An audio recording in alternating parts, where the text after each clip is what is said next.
સુરતના કાપોદ્રા વિસ્તારની ઘટના પતિ પત્નીના રોજિંદા ઝઘડાનો કરુણ અંજામ। પતિ દ્વારા પત્નીને માથાના ભાગે ધોકા મારી હત્યા કરવાની કોશિશ કરી પતિએ પત્નીને લોહી લુહાણ કરી પોતે પોલીસ મથકમાં હાજર થયો। કાપોદ્રા પોલીસે મહિલાને લોહી લુહાણ હાલતમાં હોસ્પિટલ ખાતે ખસેડી। ઈજા પામનાર મહિલાની હાલત ગંભીર। કાપોદ્રા પોલીસે આરોપી ભરત મોરડિયાની કરી ધરપકડ।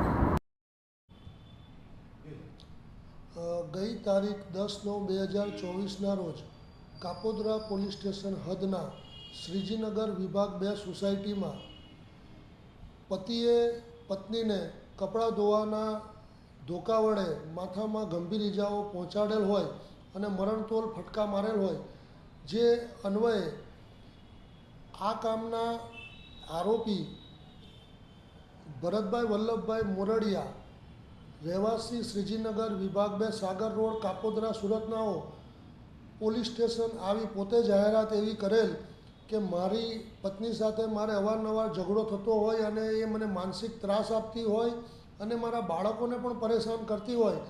મારે એની સાથે ઝઘડો થયો અને આજે બપોરે 12:30-1ના સુમારે મેં એને માથામાં ધોકાના ફટકા મારેલ છે અને એ બેભાન હાલતમાં ઘરમાં પડેલ છે તેવી હકીકત જાણ કરેલ, જે અનુસંધાને કાપોદ્રા પોલીસ સ્ટેશને ત્વરિત એક્શન લઈ અને આરોપીના ઘરે જઈ અને જે ભોગ બનનાર ઈજા પામનાર બેન નામે મોનિકાબેન ઉર્ફે મંગળાબેનને હોસ્પિટલાઇઝ કરેલ અને આ ગુનાના કામે ભોગ બનનાર મોનિકાબેનના સગા સંબંધી આવતા કિશોર રામચંદ્ર સોનવણે રહેવાસી તેવડ ફળિયા નવાપુર જિલ્લા નંદુરબાર નાઓની કાયદેસરની ફરિયાદ લેવામાં આવેલ અને આ ગુનાના કામે આરોપી ભરતભાઈ વલ્લભભાઈ મોરડિયાઓની કાયદેસર અટકાયત કરી અને નામદાર કોર્ટમાં રજૂ કરવામાં આવેલ।